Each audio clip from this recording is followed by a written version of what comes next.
Pane mashoko anotaurwa nemutauriri wemutungamiri wenyika yeZimbabwe uyo anonzi Charamba atiri kuona kuti aiwa anouya achiti ine post anosimbisa aiwa kuti economy kana the society must be weaponized achirefeya aiwa kuda nyika yeThe United States. Sanambira mashoko abuda nyogwa panapa aiwa anoti bwa subscribe or like or turn on the bell icon.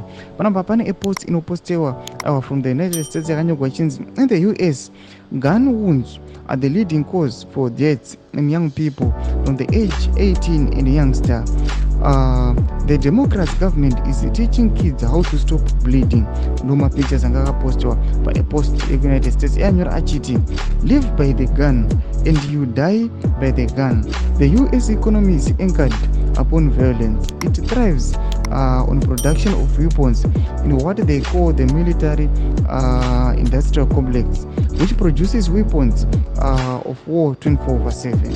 Panapa tonoti mashoko anouya achikareja panapa achita aiwa you have to live by the gun and die by the gun.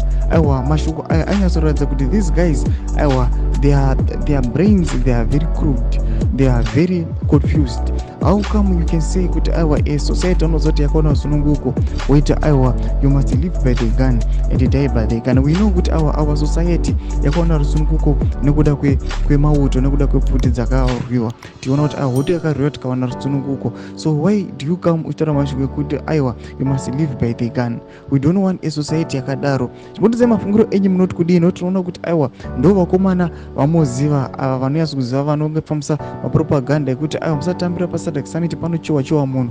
What does that mean? Kutora kuti aiwa panorohwa munhu, aiwa panokuwadzwa munhu. Makazviona muna 2018 vakomana muchiona vachipinzwa vakomana vemilitary mumastreets achikwadza vanhu. Ndo zvavanongofunga, ndo zvingori mubrain dzavo. Votodzai mafungiro enyu muri kudii pamusoro pemashoko ake pina comment section medu. Musano subscribe or like, turn on the bell icon.